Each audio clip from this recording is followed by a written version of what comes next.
វីដេអូនេះចែករំលែកទៅបងប្អូនកម្មករនយោជិតនិងនយោជកក្នុងការយល់ដឹងអំពីការទូទាត់ប្រាក់បំណាច់បញ្ចប់កិច្ចសន្យាការងារ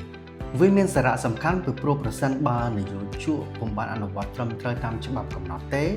នយោជកអាចនឹងត្រូវទទួលរងទោសវិន័យតាមជំពូកទី16នៃច្បាប់ស្តីពីការងារតើអ្វីទៅគឺជាប្រាក់បំណាច់បញ្ចប់កិច្ចសន្យាការងារប្រាក់បំណាច់បញ្ចប់កិច្ចសន្យាការងារឬភាសាអង់គ្លេសហៅថា sovereign pay ឬដែលបងប្អូនកម្មករនយោជិតរបស់យើងតែងតែហៅថាប្រាក់ 5% ប្រាក់បំណាច់បញ្ចប់កិច្ចសន្យាការងារនេះសម្រាប់តែកិច្ចសន្យាការងារមានថវិកាវេលាកំណត់ឬកិច្ចសន្យាការងារ FDC តែប៉ុណ្ណោះនយោជកត្រូវធ្វើការទូទាត់ប្រាក់បំណាច់បញ្ចប់កិច្ចសន្យាការងារនេះជូនកម្មករនយោជិតនៅពេលដល់ការកំណត់នៃកិច្ចសន្យាការងារ FDC ឬនៅពេលដែលកិច្ចសន្យាការងារ FDC ត្រូវបានរំលាយការគណនាប្រាក់បំណាច់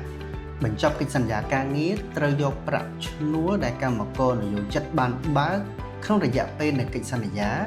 គុណនឹងចំនួនយ៉ាងតិច 5% ខ្ញុំសូមបញ្ជាក់ថាប្រាក់ឈ្នួលដែលកម្មករនយោជិតបានបើកនៅទីនេះគឺជាប្រាក់ឈ្នួលនិងប្រាក់បន្ទាប់បន្សំផ្សេងៗមានដូចជាប្រាក់ថែមម៉ោងជាដើមនិងឡាក់ឧបមាថាបុគ្គលិកម្នាក់បានចុះកិច្ចសន្យាការងារ FDC រយៈពេល1ឆ្នាំជាមួយនឹងក្រុមហ៊ុនក្នុងអំឡុងពេលនៃកិច្ចសន្យាមានន័យថាក្នុងរយៈពេល1ឆ្នាំនេះគាត់ទទួលបានប្រាក់ខែនិងប្រាក់បន្ទាប់បន្សំផ្សេងៗសរុបចំនួន$10,000ដូច្នេះនៅពេលដល់កាលកំណត់នៃកិច្ចសន្យាការងារក្រុមហ៊ុនត្រូវទូទាត់ជូនបុគ្គលិកម្នាក់នេះនៅប្រាក់បំណាច់កិច្ចសន្យាការងារយ៉ាងតិច